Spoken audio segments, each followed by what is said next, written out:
نہیں کرتے، کہتے ہیں میں تصدیق کر رہا ہوں، وہی بات ٹھیک۔ اذ جاء ربہ بقلب سلیم، جب کہ وہ اپنے رب کے سامنے آیا نروگا دل لے کے، ایسا دل جو بیمار نہیں تھا، تندرست۔ قرآن مجید میں سورہ شعراء میں اللہ فرماتا ہے کہ دن قیامت کے کوئی شے کسی کو کام نہیں دے گی، یوم لا ینفع مال ولا بنون، نہ مال کام آئے گا نہ اولاد کام آئے گی۔ یہ دنیا میں جو بڑے سہارے ہیں نا کہ پیسے ہیں پاس میں چھوٹ جاؤں گا رشوت دے کر، یہ بھی نہیں وہاں ہوگا، نہ اولاد جو ہیں کہ میرے بیٹے ہیں یہ میری مدد کے لیے آ جائیں، یہ بھی نہیں۔ الا من اتى اللہ بقلب سلیم، نجات وہاں وہ پائے گا جو تندرست دل کے لے کر آئے گا، سلیم، جس کو کوئی روگ نہیں ہوگا، کوئی بیمار نہیں ہوگا۔ اب روگ تو بے شمار ہیں، تفسیر ان کی جو ہے نا وہ تو سارے دفتر آپ لکھتے جائیں، بیماریاں طرح طرح کی ہیں۔ ایک وہ بیماری ہے جس کا ذکر حکیم صاحب فرما رہا ہے، اللہ کے رسول نے جس کی نشاندہی کی، بس دولت کی نہ ہرس، ایسی نہ ختم ہونے والی آگ کہ ایندھن ڈالتے جاؤ اور بڑھتی جائے، یہ بھی بیماری، اور اس سے دنیا میں فساد ہوتا۔ اسی لیے امام ابن کثیر فرماتے ہیں کہ راوی بیان کرتا، میں نے دیکھا کہ ایک شخص طواف کعبہ میں صرف یہی دعا کر رہا تھا، اللہم قینی شح نفسی، اے اللہ مجھے تنگ دلی سے بچا، ہرس جو ہے نہ ختم، اس سے بچا۔ تو میں نے پھر آگے جا کر دیکھا تو وہ حضرت عبد الرحمن بن عوف تھے رضی اللہ تعالیٰ مانگ رہے۔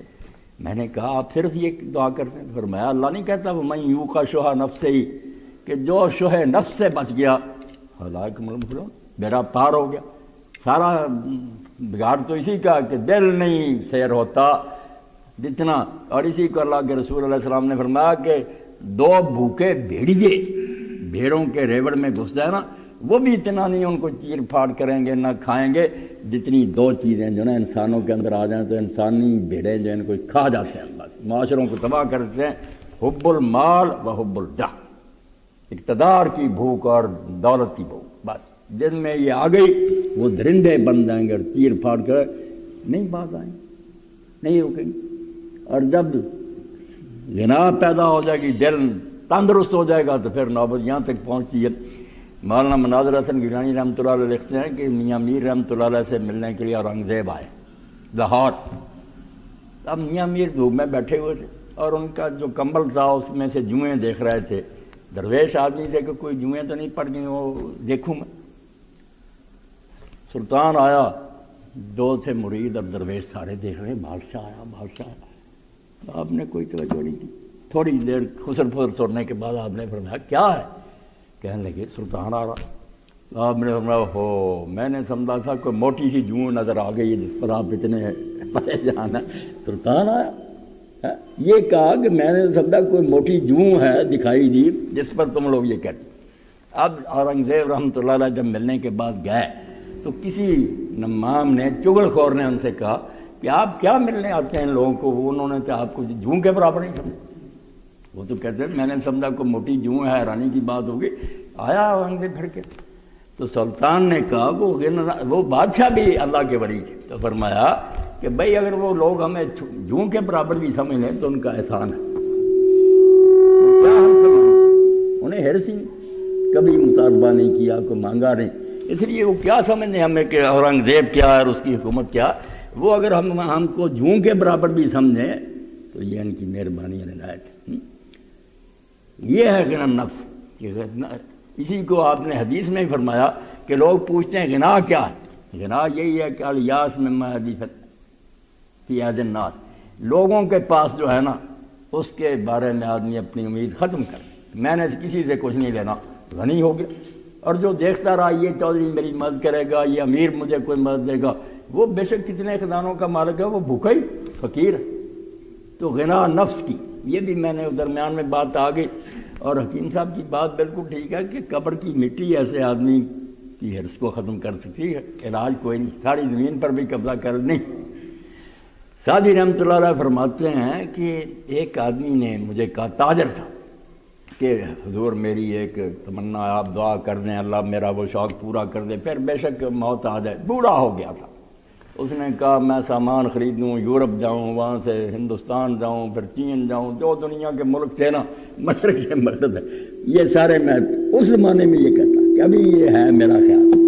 تو انہوں نے پھر ایک ربائی اسے سنائی کہ سبحان اللہ کے بندے، ہاں سنی دستی کے وقت تاجرے، ہاں در بیابان بفتادہ ستا، تو نے سنا ہے کہ ایک سوداگر تو در پرلا، بات اس کو سنائی، ایک سوداگر اپنے گھوڑے سے گر گیا، اس وقت اس نے پھر یہ بات کہی، گفت چشمے تنگے دنیا دار رہا یا کنات پر کنادیا خاک گوٹ، کہ یہ دنیا دار کی لالچی آنکھ جو ہے نا، اس کو یا اللہ کنات دے دے کہ نا نفس کہ دل بس کر، یا پھر قبر کی مٹی بھرے۔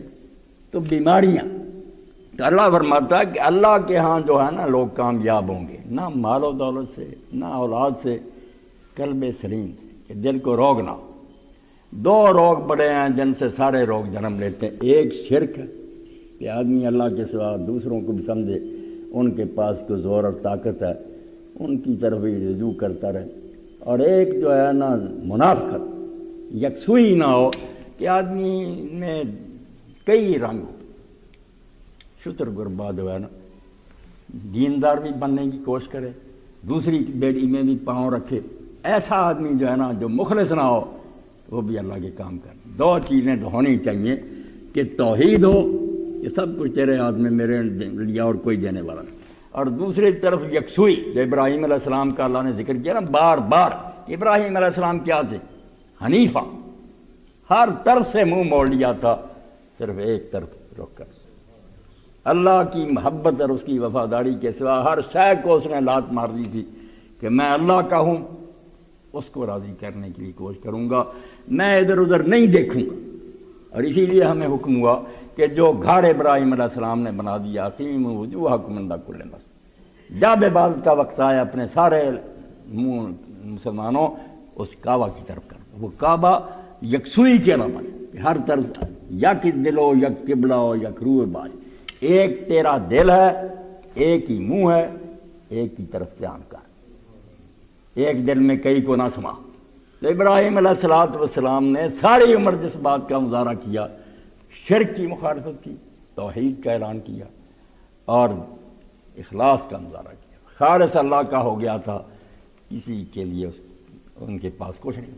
تو فرمایا ابراہیم علیہ السلام، نوح علیہ السلام کی جماعت کا ایک آدمی تھا، وہی طریقہ تھا اس کا، اور وہ اپنے رب کے سامنے ایسا دل لے کر آ گیا کہ اس میں کوئی کھوٹ نہیں تھا، نہ شرک تھا، نہ نفاق تھا، توحید تھی اور خالص خدا کی محبت اور اس کی وفاداری تھی۔ وہ اللہ کا حکم مانتا تھا اور کسی کی اس کو پرواہ نہیں تھی، کوئی خوش ہوتا یا ناراض۔